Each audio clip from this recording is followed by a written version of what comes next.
you need to get out of the mindset as well of thinking that there are either quick fixes or permanent fixes, because the reality is there aren't.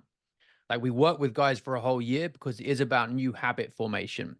And a lot of the problems that you're facing are ones that have been small and in the background for a long time. And you undo them in the same way, but in the opposite direction. So a lot of things that are quiet daily habits, little small changes, you keep them going for long enough, and eventually the damage is undone. For most of your posts, your comments, your replies, is that Hmm. your wife finds motherhood really stressful. And that's one of the biggest Yes. things that is turning her off sex, even when you do arouse her, which obviously you can do given some of the stuff you've been talking about. She holds back because she's afraid of what it could mean. Think about how the two of you mirror each other. So she's feeling super stressed by it. You haven't been prioritizing it. You've been spending your free time doing other things, whether it's online or whatever after work. And you haven't been a united front together in terms of how you've been dealing with the kids. And really, this comes down to your leadership of her, not just as a wife, but as a mother. Like, if you think of the whole family being like a team and you're the captain, you have to give everyone that vision and that direction as well, and really be there monitoring it, make sure everyone's playing their part. That's where the work is. That's where you're going to relieve her most, because her stress levels are basically telling her, I'm barely coping right now. What would it be like if we added a newborn to the mix? I can't Sure. cope. I Yeah. don't trust him to cope either. I don't think we could make it through.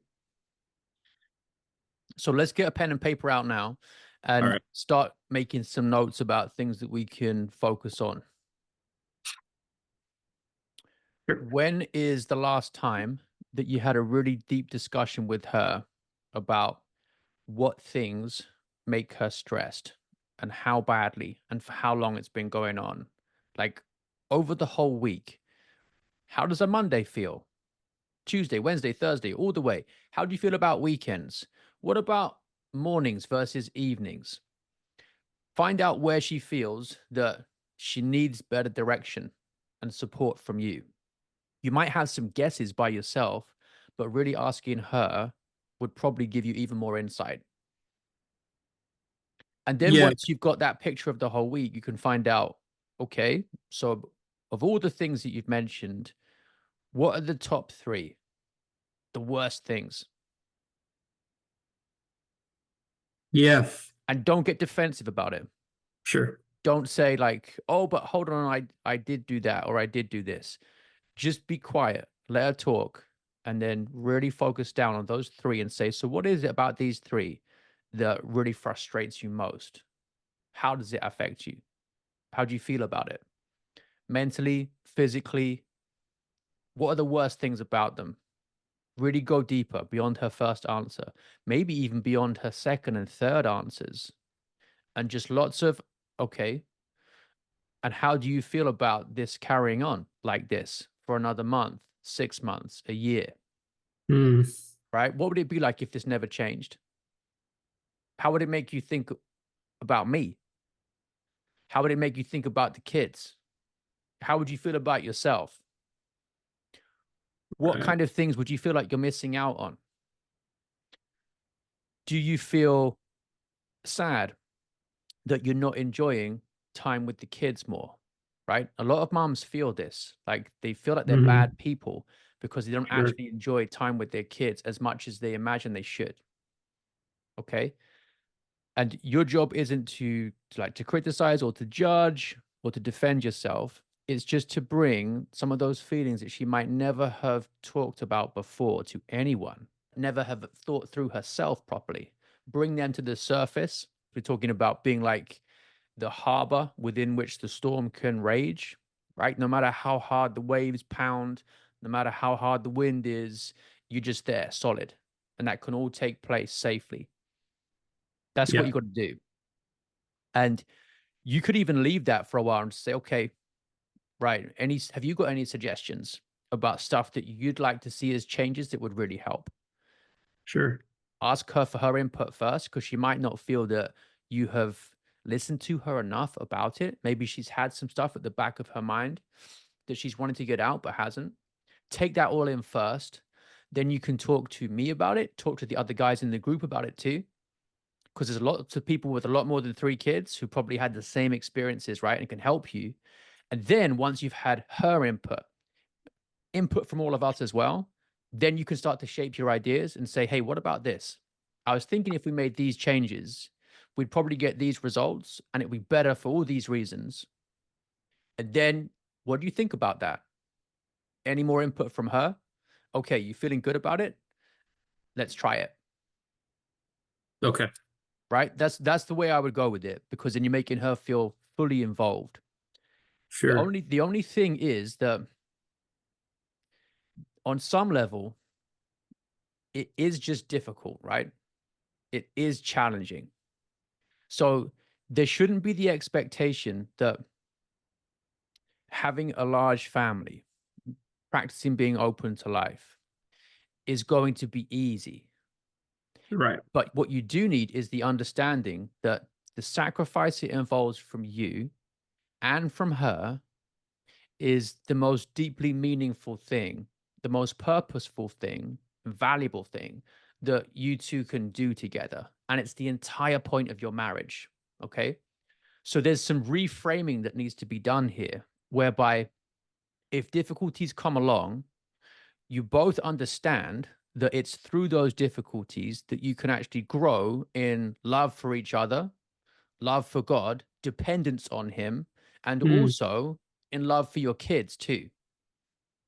Because a soft life, an easy life, and this applies not just to individuals, but to whole societies as well, whole civilizations. Softness and luxury, historically, they come before periods of great degeneracy and decline, right? If you think about sure. just on the individual level with guys, like how they treat their bodies, you stop pushing yourself in your gym, you stop watching your diet, you get too soft and complacent. It's bad for your health. So we do want struggle, and some is good for her as well. Like motherhood is a challenge for women, but in a great way that really helps them to develop that nurturing spirit of self sacrifice. Now, that's not saying that she has to just take as much stress as possible and you just say, hey, stop complaining. Don't you know that you're supposed to do hard stuff when it comes to being a mom, because it is really going to bring out all your mental weakness and force you to purge that? That's not what we're saying. But while supporting her through it and really doing a good job of making sure she's feeling fully equipped to handle it, you also have the reality check that it's always going to be tough. Yeah.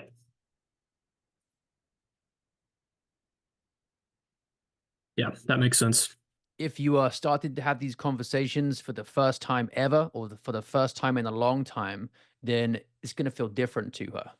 And she's going to have to see that you're genuine about it. And it really is you just trying to find out what problems she's having so you can make progress together towards solving them. And if you're pushing it to the point where she's feeling awkward about it, or like you're being the therapist, then Hmm. maybe dial the questions back just a Okay. couple, right? You might be drilling too deep too soon for her, and Sure. she's not ready to open up yet. But you want to keep working towards that, because if you don't feel like you've got to the root of it, there's stuff there that needs to be brought out so you can confront it together. Gauge how far she's ready to go at the moment. As the trust builds and as she gets used to this new dynamic between the two of you of more communication, she'll realize that this is just how things are. Can't go too quickly, too soon. And that applies to so much stuff, Hmm. right? She has to get used to seeing you differently, seeing herself differently as well. So this is basically going to be toddler behavior management. What do you do when they have a tantrum? What boundaries do the kids understand? What consequences are there? Now, ultimately, that comes down to you and you giving the clarity and the corrections. So have a look at your day, typical day over the week. Are you actually working nonstop from 8 a.m. to 8 p.m.? No breaks. Or is the nature of your work such that you could keep an eye out on the kids a bit more, or at least have an ear open for when things sound like they're getting bad, and pop in and out? Like I work from home, I do Yeah. that too. If I Yeah. feel like one of them just from what I can hear in the other room, is starting to get out of hand, I might go in there and say something. Okay. So they need to know that you're always there. And the consequence isn't just mom getting flustered or upset. It's dad comes right in and then separates people if necessary, or whatever you decide is going to be appropriate. Now, the other thing is that she might know that there are particular moments in the day. This is often how it is when the kids get especially tired or hungry. And if you say, Yeah. if you, is it like 10 a.m., midday, 2 p.m., whatever? When are the worst times? And get her Sure. to write those down for you and Okay. plan ahead for them. And like in the half hour before each of those, something's going wrong. I don't know what it is because I'm not actually in your household, but in the half hour lead up to those worst hours, something's not right. It might be that they need a snack. One of them needs a nap. They might need to go outside for a walk more and get more tired so they can have a better quality nap. You might need to have a break from your work because presumably you can't just work nonstop through the whole day with no break. You might need to take all the little kids out for a quick walk around the block and let her just sit and have a cup of coffee or whatever. That might make a Mhm. massive difference.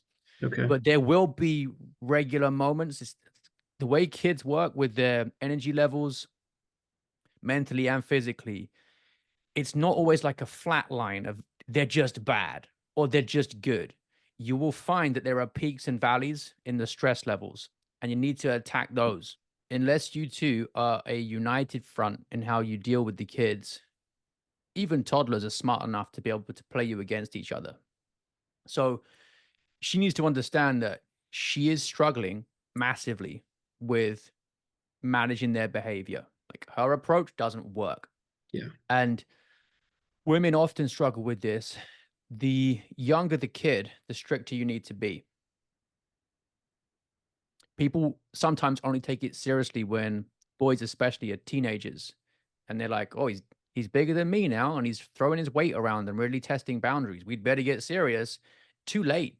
You're like 10 years too late.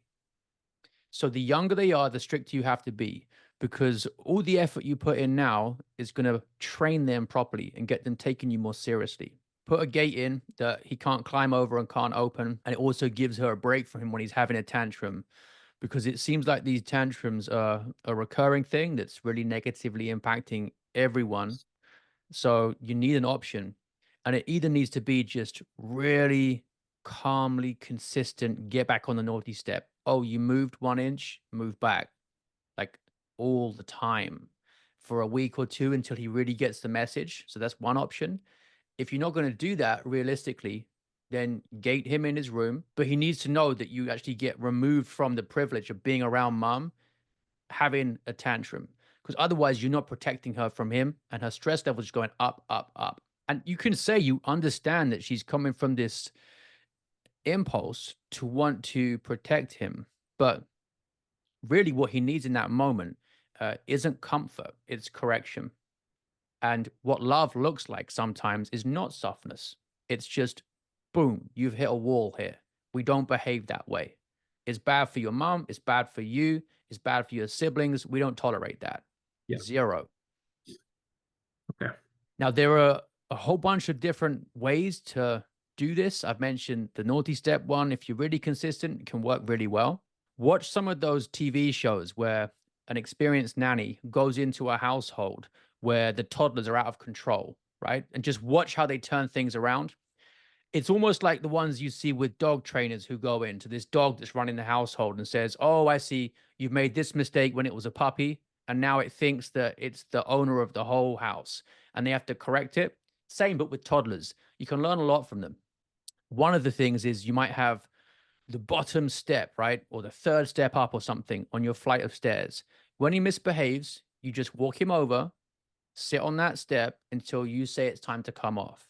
And he's not allowed to make a noise. You just sit there quietly until you say the time's up. And it might be like 3 minutes, right? If he's age 3 minutes, no moving, Sure. no crying, no noise. And the second you make it to 3 minutes, that's it. You can come back, you can interact with everyone. If you restart the tantrum, you're back on the step, right? Some kids that'll work. And within a week, you'll have them trained. But the thing is, whenever